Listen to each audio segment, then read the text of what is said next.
Werewolf, 5 Pieces, by Various.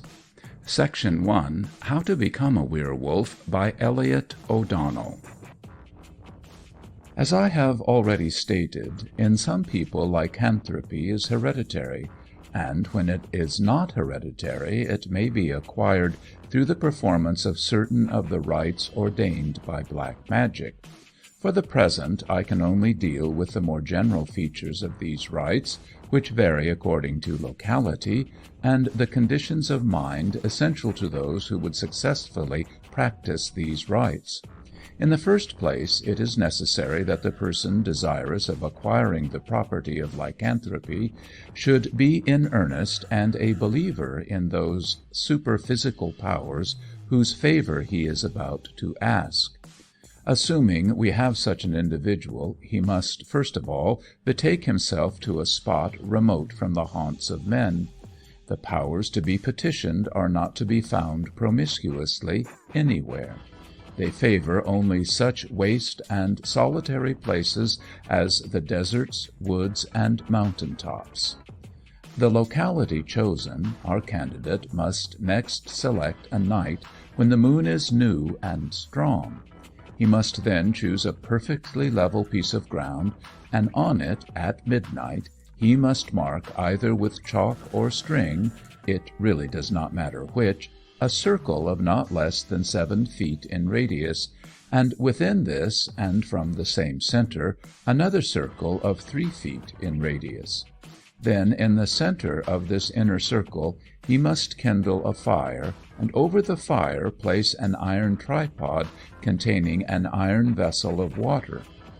As soon as the water begins to boil, the would-be lycanthropist must throw into it handfuls of any 3 of the following substances: asafoetida, parsley, opium, hemlock, henbane, saffron, aloe, poppy seed, and solanum, repeating as he does so these words: "Spirits from the deep, who never sleep, be kind to me. Spirits from the grave, without a soul to save, be kind to me. Spirits of the trees that grow upon the leaves, be kind to me. Spirits of the air, foul and black, not fair, be kind to me. Water spirits hateful, to ships and bathers fateful, be kind to me. Spirits of earth-bound dead, that glide with noiseless tread, be kind to me. Spirits of heat and fire, destructive in your ire, be kind to me. Spirits of cold and ice, patrons of crime and vice, be kind to me. Wolves, vampires, satyrs, ghosts, elect of all the devilish hosts, I pray you send hither, send hither, send hither, the great grey shape that makes men shiver, shiver, shiver, shiver, come, come, come." The supplicant then takes off his vest and shirt, and smears his body with the fat of some newly killed animal, preferably a cat, mixed with aniseed, camphor, and opium. Then he binds round his loins a girdle made of wolf-skin, and kneeling down within the circumference of the first circle, waits for the advent of the unknown. When the fire burns blue and quickly dies out, the unknown is about to manifest itself. If it does not then actually appear, it will make its presence felt. There is little consistency in the various methods of the spirit's advent. Sometimes a deep, unnatural silence immediately precedes it. Sometimes crashes and bangs, groanings and shriekings herald its approach. When it remains invisible, its presence is indicated and accompanied by a sensation of abnormal cold and the most acute terror.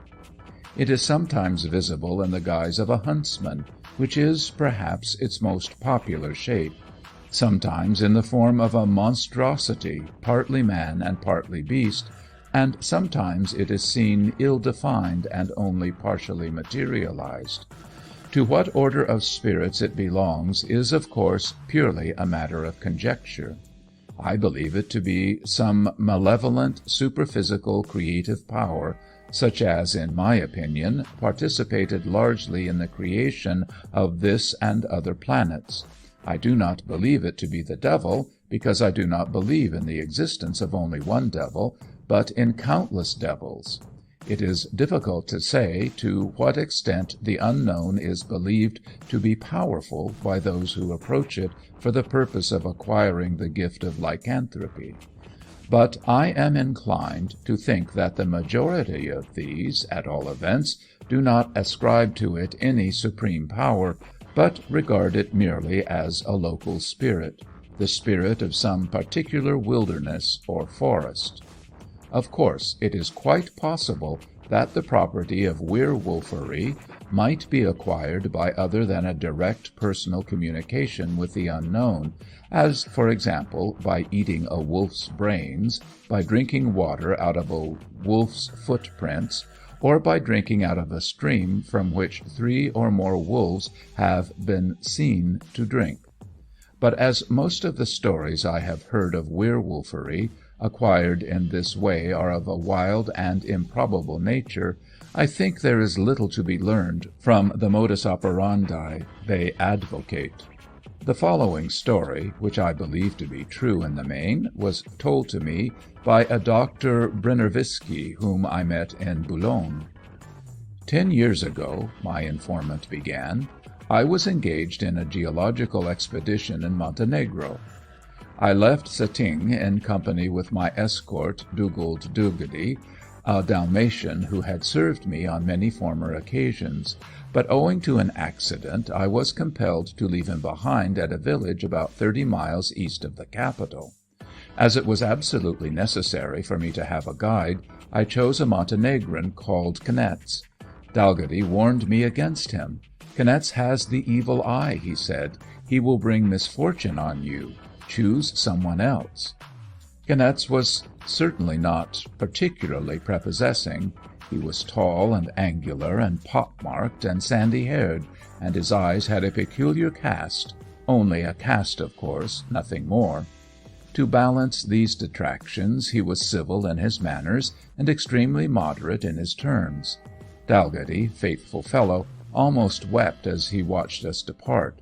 "I shall never see you again," he said, "never." Just outside the last cottage in the village, we passed a gigantic, broad-shouldered man, clad in the usual clothes of frieze, a black skull-cap, wide trousers, and tights from the knee to the ankle.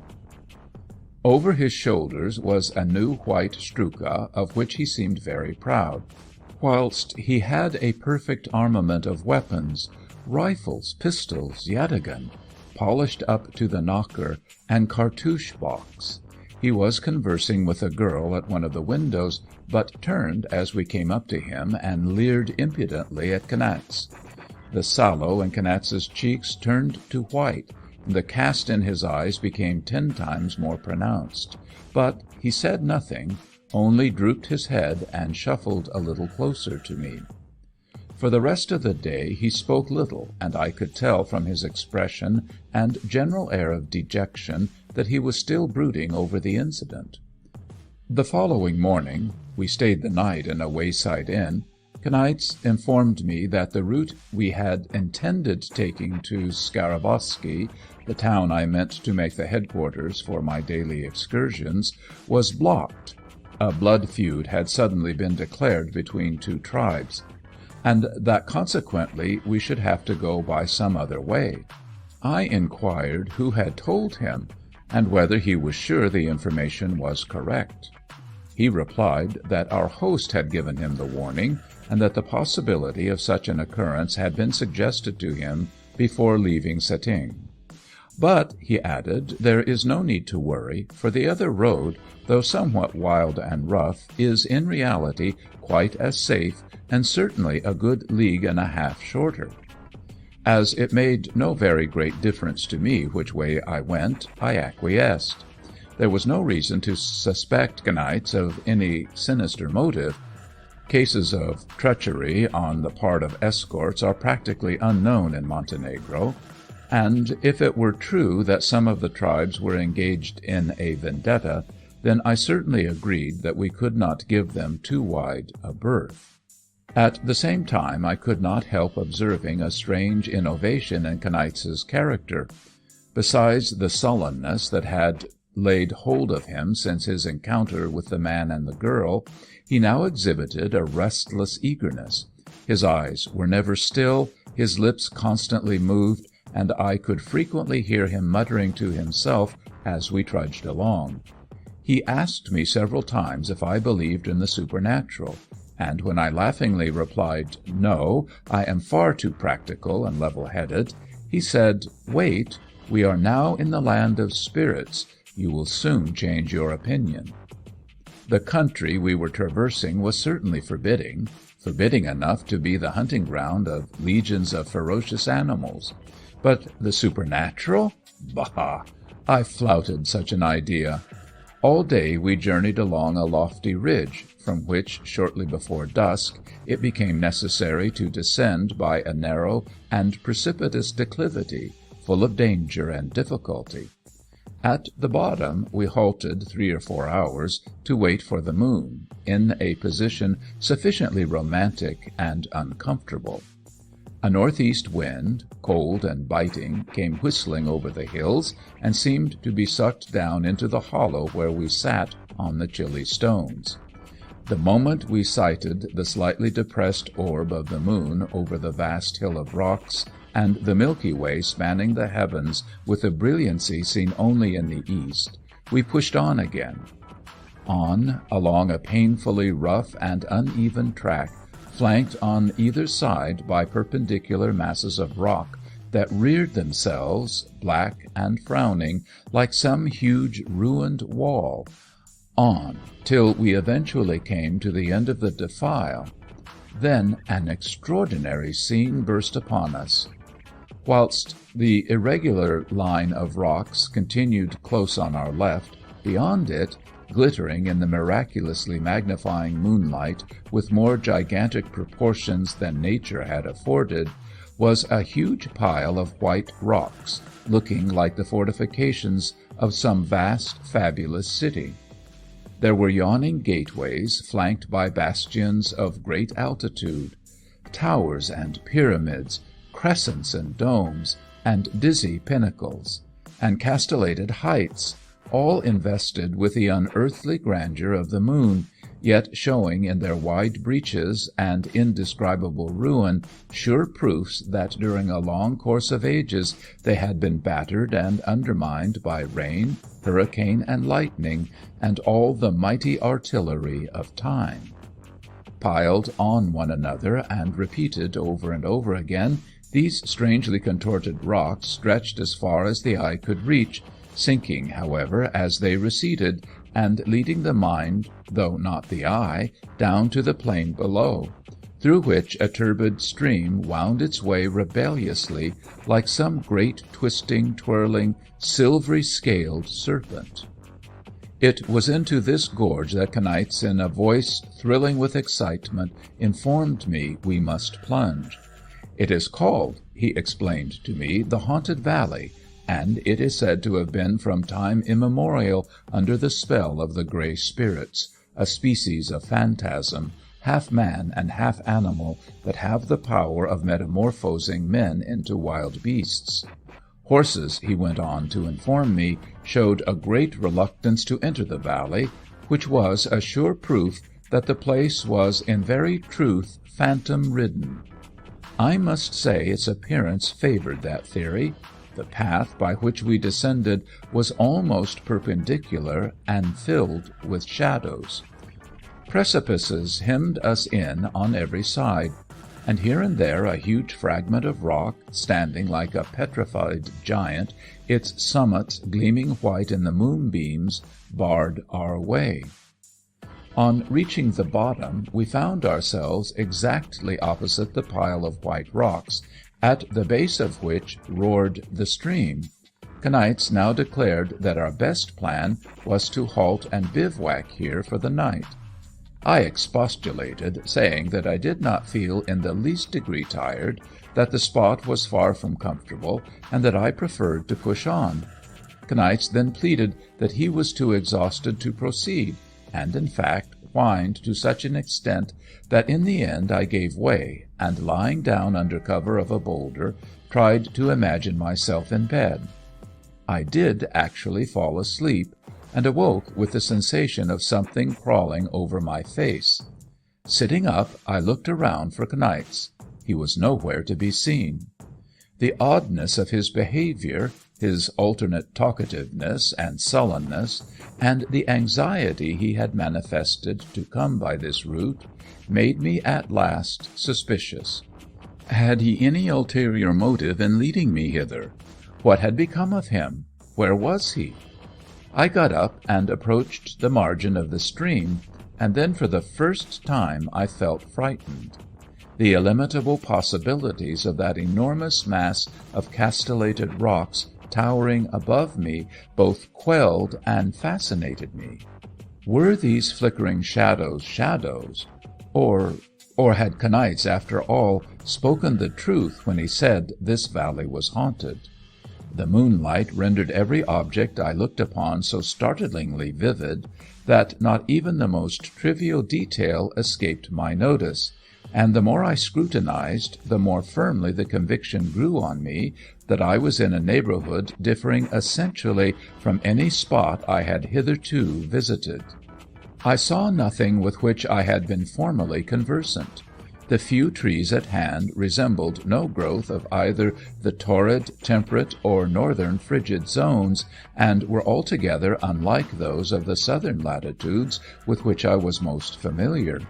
The very rocks were novel in their mass, their colour, and their stratification, and the stream itself, utterly incredible as it may appear, had so little in common with the streams of other countries that I shrank away from it in alarm. I am at a loss to give any distinct idea of the nature of the water. I can only say it was not like ordinary water, either in appearance or behaviour. Even in the moonlight it was not colourless, nor was it of any one colour, presenting to the eye every variety of green and blue. Although it fell over stones and rocks with the same rapid descent as ordinary water, it made no sound, neither splash nor gurgle. Summoning up courage, I dipped my fingers in the stream. It was quite cold and limpid. The difference did not lie there. I was still puzzling over this phenomenon, still debating in my mind the possibility of the valley being haunted, when I heard a cry, a peculiarly ominous cry, human and yet animal. For a few seconds I was too overcome with fear to move. At last, however, having in some measure pulled myself together, I ventured cautiously in the direction of the noise, and after treading as lightly as I could over the rough and rocky soil for some couple of 100 yards, suddenly came to an abrupt standstill. Kneeling beside the stream, with its back turned to me, was an extraordinary figure, a thing with a man's body and an animal's head, a dark, shaggy head with unmistakable prick ears. I gazed at it aghast. What was it? What was it doing? As I stared, it bent down, lapped the water, and raising its head, uttered the same harrowing sound that had brought me thither. I then saw, with a fresh start of wonder, that its hands, which shone very white in the moonlight, were undergoing a gradual metamorphosis. I watched carefully, and first one finger and then another became amalgamated in a long furry paw, armed with sharp, formidable talons. I suppose that in my fear and astonishment I made some sound of sufficient magnitude to attract attention. Anyhow, the creature at once swung round, and, with a snarl of rage, rushed savagely at me. Being unarmed, and also, I confess, unnerved, I completely lost my presence of mind, and, not attempting to escape, though flight would have been futile, for I was nothing of a runner, shrieked aloud for help. The thing sprang at me, its jaws wide open, its eyes red with rage. I struck at it wildly, and have dim recollections of my puny blows landing on its face. It closed in on me, and gripping me tightly round the body with its sinewy arms, hurled me to the ground. My head came in violent contact with a stone, and I lost consciousness. On recovering my senses, I was immeasurably surprised to find Dalgety sitting on a rock watching me, whilst close beside him was Knights, blood-stained and motionless. Dalgety explained the situation. "Convinced that evil would befall you in the company of such a man," he said, pointing to the figure at his feet, "I determined to set out in pursuit of you. By a miracle, which I attribute to Our Lady, the effects of my accident suddenly wore off, and I felt absolutely well. I borrowed a horse, and starting from Setting at 9 this morning, reached the inn where you passed last night at 11.